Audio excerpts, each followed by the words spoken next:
And we also want them to have luck, a very important word.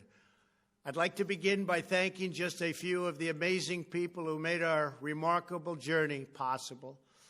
First, let me express my overwhelming gratitude for the love and support of our spectacular First Lady, Melania. Let me also share my deepest appreciation to my daughter Ivanka, my son-in-law Jared, and to Barron, Don, Eric, Tiffany, and Lara.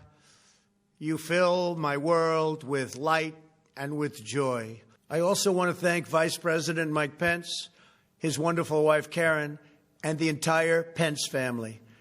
Thank you as well to my Chief of Staff, Mark Meadows, the dedicated members of the White House staff, and the Cabinet, and all of the incredible people across our administration who poured out their heart and soul to fight for America. I also want to take a moment to thank a truly exceptional group of people, the United States Secret Service. My family and I will forever be in your debt.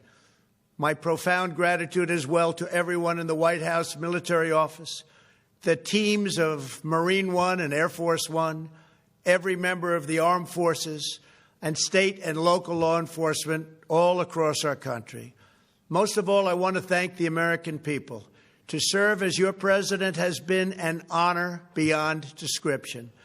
Thank you for this extraordinary privilege, and that's what it is, a great privilege and a great honor. We must never forget that while Americans will always have our disagreements, we are a nation of incredible, decent, faithful, and peace-loving citizens who all want our country to thrive and flourish and be very, very successful and good. We are a truly magnificent nation. All Americans were horrified by the assault on our Capitol. Political violence is an attack on everything we cherish as Americans. It can never be tolerated. Now more than ever, we must unify around our shared values and rise above the partisan rancor and forge our common destiny. 4 years ago, I came to Washington as the only true outsider ever to win the presidency. I had not spent my career as a politician, but as a builder looking at open skylines and imagining infinite possibilities. I ran for president because I knew there were towering new summits for America just waiting to be scaled. I knew the potential for our nation was boundless as long as we put America first. So I left behind my former life and stepped into a very difficult arena, but an arena nevertheless with all sorts of potential if properly done. America had given me so much, and I wanted to give something back. Together with millions of hardworking patriots across this land, we built the greatest political movement in the history of our country. We also built the greatest economy in the history of the world. It was about America first because we all wanted to make America great again. We restored the principle that a nation exists to serve its citizens. Our agenda was not about right or left. It wasn't about Republican or Democrat, but about the good of a nation, and that means the whole nation. With the support and prayers of the American people, we achieved more than anyone thought possible. Nobody thought we could even come close. We passed the largest package of tax cuts and reforms in American history. We slashed more job-killing regulations than any administration had ever done before. We fixed our broken trade deals, withdrew from the horrible Trans-Pacific Partnership and the impossible Paris Climate Accord, renegotiated the one-sided South Korea deal, and we replaced NAFTA with the groundbreaking USMCA. That's Mexico and Canada, a deal that's worked out very, very well. Also, and very importantly, we imposed historic and monumental tariffs on China, made a great new deal with China. But before the ink was even dry, we and the whole world got hit with the China virus. Our trade relationship was rapidly changing. Billions and billions of dollars were pouring into the U.S., but the virus forced us to go in a different direction. The whole world suffered, but America outperformed other countries economically because of our incredible economy and the economy that we built. Without the foundations and footings, it wouldn't have worked out this way. We wouldn't have some of the best numbers we've ever had. We also unlocked our energy resources and became the world's #1 producer of oil and natural gas by far. Powered by these policies, we built the greatest economy in the history of the world. We reignited America's job creation and achieved record low unemployment for African Americans, Hispanic Americans, Asian Americans, women, almost everyone. Income soared, wages boomed, the American dream was restored, and millions were lifted from poverty in just a few short years. It was a miracle. Stock market set one record after another, with 148 stock market highs during this short period of time, and boosted the retirements and pensions of hardworking citizens all across our nation. 401ks are at a level they've never been at before. We've never seen numbers like we've seen, and that's before the pandemic and after the pandemic. We rebuilt the American manufacturing base, opened up thousands of new factories, and brought back the beautiful phrase, made in the USA. To make life better for working families, we doubled the child tax credit and signed the largest ever expansion of funding for child care and development. We joined with the private sector to secure commitments to train more than 16 million American workers for the jobs of tomorrow. When our nation was hit with the terrible pandemic, we produced not one, but 2 vaccines with record-breaking speed, and more will quickly follow. They said it couldn't be done, but we did it. They called it a medical miracle, and that's what they're calling it right now, a medical miracle. Another administration would have taken 3, 4, 5, maybe even up to 10 years to develop a vaccine. We did it in 9 months. We grieve for every life lost, and we pledge in their memory to wipe out this horrible pandemic once and for all. When the virus took its brutal toll on the world's economy, we launched the fastest economic recovery our country has ever seen. We passed nearly $4 trillion in economic relief, saved or supported over 50 million jobs, and slashed the unemployment rate in half. These are numbers that our country has never seen before.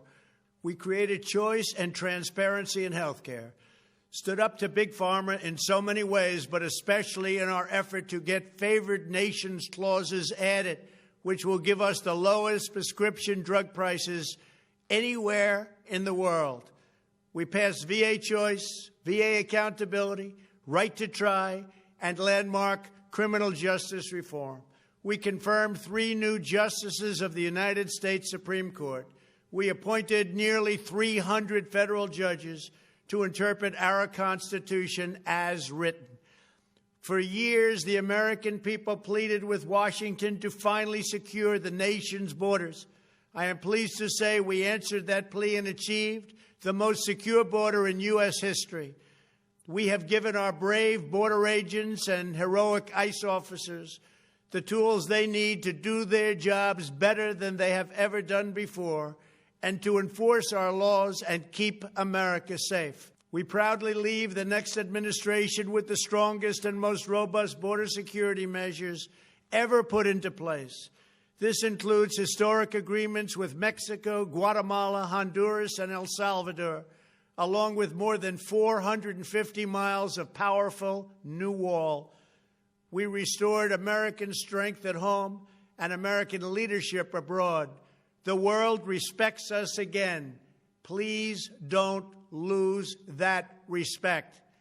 We reclaimed our sovereignty by standing up for America at the United Nations and withdrawing from the one-sided global deals that never served our interest. And NATO countries are now paying hundreds of billions of dollars more than when I arrived just a few years ago. It was very unfair. We were paying the cost for the world.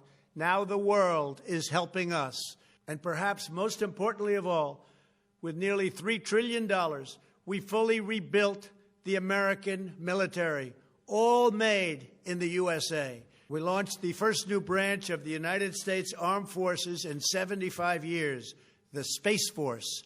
And last spring, I stood at Kennedy Space Center in Florida and watched as American astronauts returned to space on American rockets for the first time in many, many years.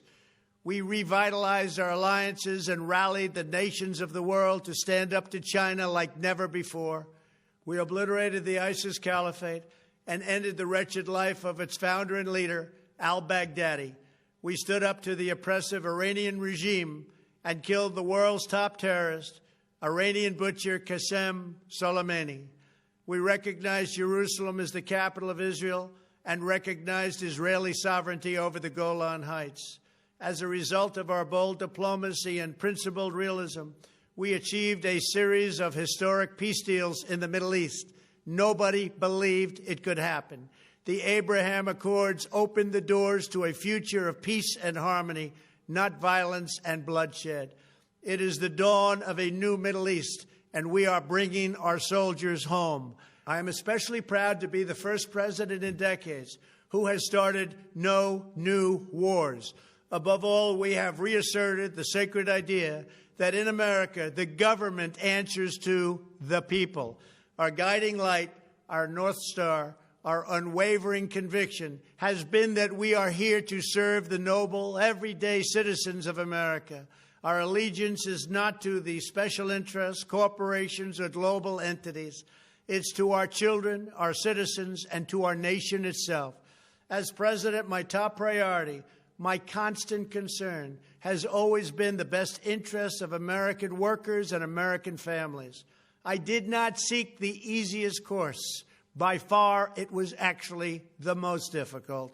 I did not seek the path that would get the least criticism. I took on the tough battles, the hardest fights, the most difficult choices, because that's what you elected me to do. Your needs were my first and last unyielding focus. This, I hope, will be our greatest legacy. Together, we put the American people back in charge of our country. We restored self-government. We restored the idea that in America, no one is forgotten because everyone matters and everyone has a voice. We fought for the principle that every citizen is entitled to equal dignity, equal treatment, and equal rights because we are all made equal by God.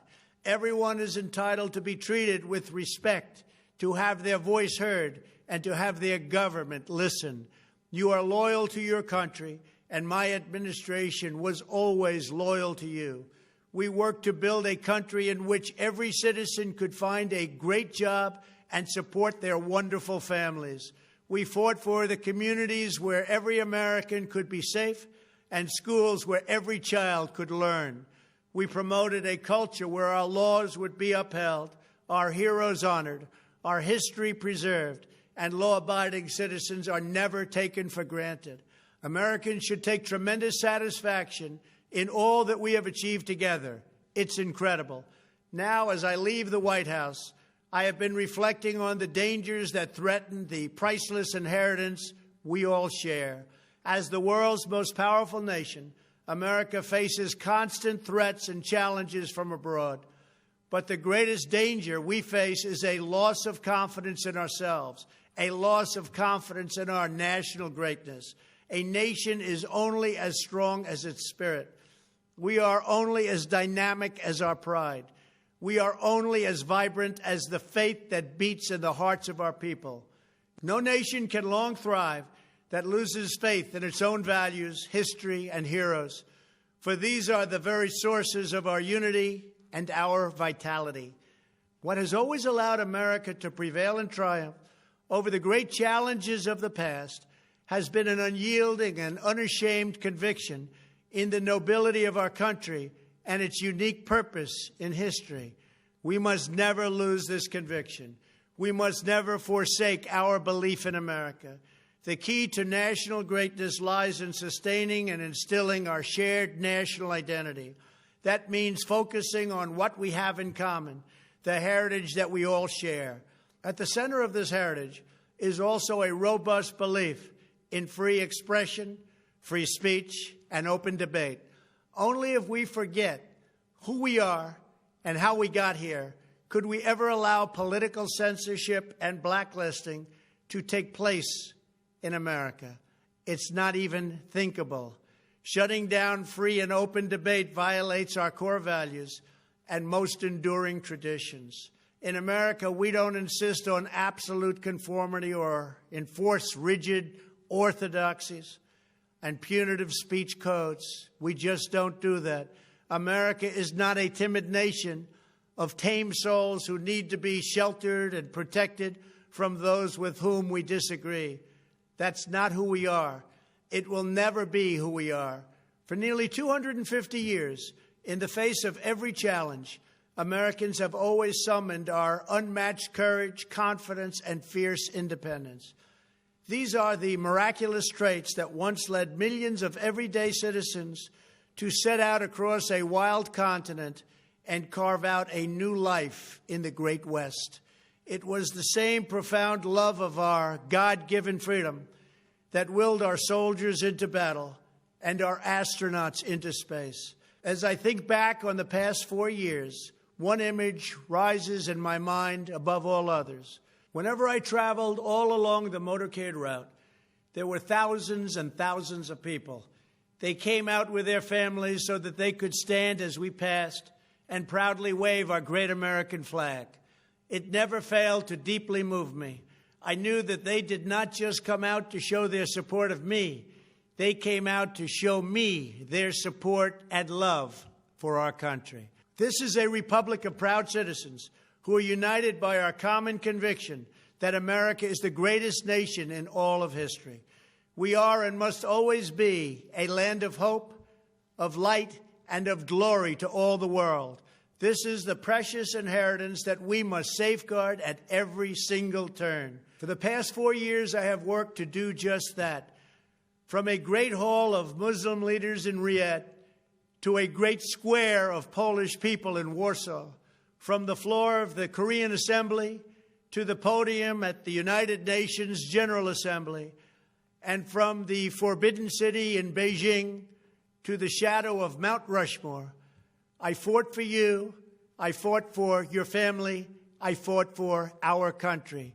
Above all, I fought for America and all it stands for, and that is safe, strong, proud, and free. Now, as I prepare to hand power over to a new administration at noon on Wednesday, I want you to know that the movement we started is only just beginning. There's never been anything like it. The belief that a nation must serve its citizens will not dwindle, but instead only grow stronger by the day. As long as the American people hold in their hearts deep and devoted love of country, then there is nothing that this nation cannot achieve. Our communities will flourish. Our people will be prosperous. Our traditions will be cherished. Our faith will be strong. And our future will be brighter than ever before. I go from this majestic place with a loyal and joyful heart, an optimistic spirit, and a supreme confidence that for our country and for our children, the best is yet to come. Thank you and farewell. God bless you. God bless the United States of America.